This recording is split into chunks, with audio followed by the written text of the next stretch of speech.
Hey guys, welcome back to my channel. আজকে তোমাদের আমি একটা ইম্পর্ট্যান্ট ইনফরমেশান দিতে চলেছি অ্যাবাউট ফুড। তো আমি যেহেতু দেরাদুনে থাকি, তো দেরাদুনে তো চাইনিজ ফুড সেরকম ভালো পাওয়া যায় না। বাট তোমরা সবাই জানো কলকাতা বা অন্যান্য অনেক জায়গায় চাইনিজ ভালো ভালো চাইনিজ পাওয়া যায়। বাট এখানে চাইনিজ ফুড সেরকম পাওয়া যায় না। কিন্তু হ্যাঁ, যে কোনো পাহাড়ি অঞ্চলে নেপালি ফুড কিন্তু ভালো পাওয়া যায়। আর নেপালি ফুড আবার চাইনিজের সাথে বলে না মিলতা জুলতা হে, তো ওরম একটা ব্যাপার। এবার যাই হোক, তো আমি এখানে একটা চাইনিজ রেস্টুরেন্ট খুঁজে পেয়েছি। মানে আমি জানি না আর কোনো চাইনিজ রেস্টুরেন্ট ভালো এখানে আছে কি নেই, বাট আমি অনেক দিন ধরে খুঁজেছি, আমি সেরকম পাইনি। তোমাদের যদি কারো জানা থাকে আমাকে বলো। বাট আমি যেটা জানতে পেরেছি সেটার ইনফরমেশানটা তোমাদেরকে দিচ্ছি, শেয়ার করছি, যাতে তোমরাও এটা জানতে পারো। আর তোমরা যদি কখনো অর্ডার করতে চাও তাহলে করতে পারো। তো একটা রেস্টুরেন্ট আছে, ওটার নাম হচ্ছে কিম ভো, ঠিক আছে? তো আমি তোমাদের দেখাবো এসছে খাবারটা কী কী এসছে, তো আমি দেখাচ্ছি। মানে আমি অর্ডার করেছিলাম ওখান থেকে, সুইগি থেকে। তো তো আজকে কি হয়েছে, আজকে আমি কলেজ থেকে এসেছি, দিয়ে আমার একদম রান্না করতে ইচ্ছে করছিল না, প্লাস আমার কাজও আছে। তো আমি ওই জন্য আজকে সুইগি থেকে অর্ডারই করেছি। তো আমি এই যে কিমভো রেস্টুরেন্টটা থেকে আগেও অর্ডার করেছিলাম 2-3 বার, বাট তখন আমি কম্বো অর্ডার করেছিলাম বা হয়তো সিঙ্গেল সিঙ্গেল কিছু অর্ডার করেছিলাম। মানে ওখানে মোমোস পাওয়া যায়, তারপর তোমার ফ্রাইড রাইস চিলি চিকেন, তারপর egg hakka noodles with chilli chicken, এরকম কম্বো পাওয়া যায়। তো আমি ওই টাইপের কম্বো অর্ডার করেছিলাম, ওগুলো তো দারুণ খেতে ছিল। মানে আমি সিরিয়াসলি বলছি, দেরাদুনে এরকম একটা চাইনিজ রেস্টুরেন্ট যেখানে এত ভালো চাইনিজ ফুড বানায়, মানে একদম অথেন্টিক চাইনিজ টেস্ট পাওয়া যায় কিন্তু। তো আজকে এবার আমি তো আজকে আমি একটা প্ল্যাটার অর্ডার করেছি। তো ওই প্ল্যাটারটাতে মানে ননভেজ প্ল্যাটার, তো ওর মধ্যে কী কী আছে, মানে জাস্ট 10-20 টাকা দাম বেশি, কিন্তু ওর মধ্যে আইটেমস অনেকগুলো বেশি বেশি আইটেমস আছে। নর্মাল কম্বোতে যেরকম 2টো আইটেম থাকে, প্ল্যাটারের মধ্যে অনেকগুলো আইটেম আছে। তো কী কী আইটেম আছে আমি সেগুলো দেখাচ্ছি, ঠিক আছে? দেখো গাইস, কত কিছু আছে। এটা হচ্ছে এগ ফ্রাইড রাইস, এটার সাথে তোমরা অপশানে এগ হাক্কা নুডলসও নিতে পারো, মানে আইদার এটা অর ওটা। তার সাথে এটা হচ্ছে চিলি চিকেন, আর এটা হচ্ছে চিলি ফিশ। তার সাথে এখানে এক রকমের সস দিয়েছে। সসটা কী জন্য বলো তো? এই যে স্প্রিং রোল আছে, ভাবতে পারছো কত কিছু দিয়েছে। এখানে মোমোর সস দিয়েছে, কারণ এখানে 2টো ফ্রাইড মোমো আছে। মোমোটা কিন্তু ভেজ না, চিকেন। এখানে আরও 2টো মোমোজ আছে, আমি জানি না এই মোমোটা কী মোমো, এটা আমি খেয়ে তোমাদেরকে বলবো।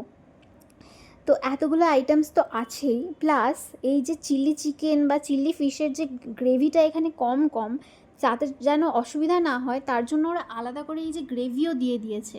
তাহলে ভাবো মানে কতটা সুন্দর করে গুছিয়ে দিয়েছে। তো এই জিনিসটা মানে এখানে পাওয়া যাচ্ছে 199 রুপিসে, আর ডেলিভারি চার্জ অ্যাড করে ওই 230 মতো পড়ছে। তো ব্যাপারটা হচ্ছে, যে কোনো লাঞ্চ বা ডিনারের আইটেম এখানে মানে দেরাদুনের মতো জায়গায় একটু তো কস্টলি, মানে আমাদের কলকাতার মতো অত সস্তা নয়। তো তোমরা ওখানেও অনেক জায়গায় কস্টলি আছে, বাট কম প্রাইসেও পাওয়া যায়। বাট এখানে একটু কস্টলি, তো সেই জন্য এই যে কোনো কম্বো থেকে শুরু করে বা বিরিয়ানি থেকে শুরু করে যাই অর্ডার করা হোক লাঞ্চ বা ডিনারে, মানে কখনো কিন্তু এরকম হয় না যে 200 টাকার কমে, 180 তো মিনিমাম লাগেই, তার ওপরে যায় কিন্তু তার নিচে বিল আসে না কখনোই।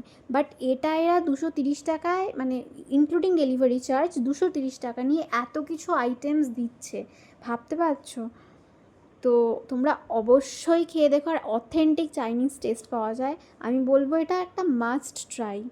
তো প্লিজ গো ফর কিমভো। ওকে, আচ্ছা এবার ফিশটা দেখাই। এই যে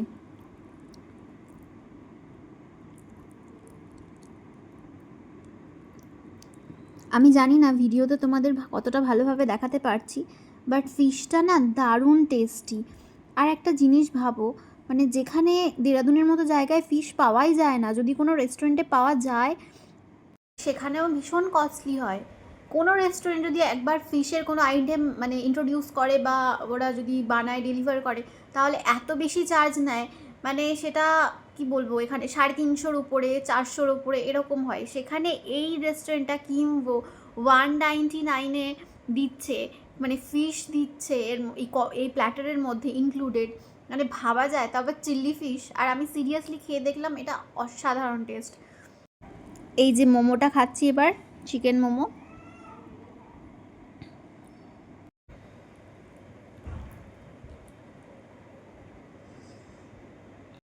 জাস্ট অসাধারণ।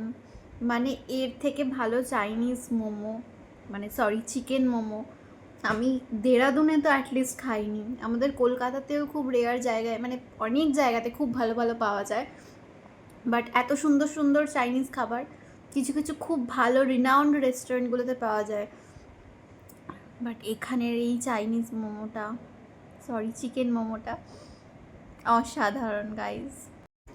আচ্ছা, আমি চিকেন স্প্রিং রোলটা আর ভেজ মোমো ছিল আর একটা, মানে 2 piece chicken momo 2 piece veg momo. Veg মোমোটা খেতে ভালো না, সিরিয়াসলি ভালো না, যেটা মানে আমি একদম অনেস্ট রিভিউ দিচ্ছি। এটা কোনো প্রমোশন ভিডিও নয়, আমি রেস্টুরেন্টে প্রমোশন করছি না, বাট একটা রেস্টুরেন্ট যদি এতটা এফোর্টস দিয়ে একটু মানে কম টাকা এরকম ভালো খাবার দেয়, তাহলে তাদের না অ্যাপ্রিসিয়েট করতে সত্যি ইচ্ছা করে। তো এই যে কিন্তু যেটা জেনুইনলি যেটা ভালো হয়নি সেটা ভালো না আমি বলবো। ভেজ মোমোটা ভালো না খুব একটা খেতে, চিকেন স্প্রিং রোলটাও ভালো না, একদমই ভালো না খেতে।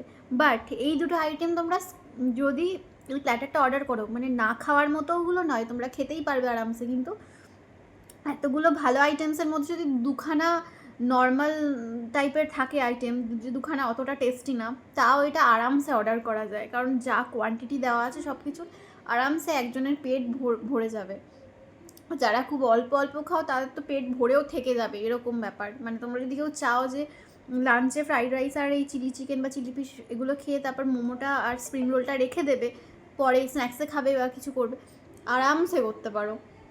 তো আমি এই যে তোমাদের সাথে যে ছোটো ছোটো জিনিসগুলো, দেরাদুনের কোথায় কি পাওয়া যায়, কোথায় কি মানে ঘুরতে যাওয়ার জায়গা আছে, কোথায় কি ভালো ভালো খাবার পাওয়া যায়, এই ইনফরমেশনগুলো শেয়ার করার চেষ্টা করি এই জন্যই, কারণ আমি জানি আমাদের কলেজে, মানে আমি যে কলেজ থেকে পিএইচডি করছি ওই কলেজে অনেক নতুন নতুন স্টুডেন্ট আসে বা আসছে, ভবিষ্যতেও আসবে। তো তারা অনেক, তাদের মধ্যে প্রচুর স্টুডেন্ট বাঙালি, তো তারা মানে যাতে ফার্স্ট টাইম দেরাদুনে এসে এই ইনফরমেশনগুলো পেলে অনেকটাই হেল্প হবে তাদের, সেই কারণে আমি চেষ্টা করি। প্লাস অনেকে আসো যারা জব পারপাসে আসো এখানে থাকতে, দেরাদুন বা আশেপাশের কিছু জায়গাতে, তো সেখানে এলে মানে এই জিনিসগুলো তো আমি এখানে ফার্স্ট টাইম এসে যে প্রবলেমগুলো ফেস করেছি খাবার নিয়ে, তো সেইটা আমি চাই না অন্য কেউ ফেস করুক এখানে এসে, তাই জন্য আমি চেষ্টা করি ইনফরমেশনগুলো দেওয়ার। তো যদি আমার ভিডিওগুলো ভালো লাগে, তাহলে যদি এফোর্টসটাকে একটু অ্যাকনলেজ করতে ইচ্ছা করে, তাহলে আমার চ্যানেলটা সাবস্ক্রাইব করে দিও, আর ভিডিওটা ভালো লাগলে লাইক করো, কমেন্ট করে জানিও আমাকে, আরও নতুন নতুন ভিডিও নিয়ে আসবো তোমাদের জন্য। Till then, thanks for watching, bye by.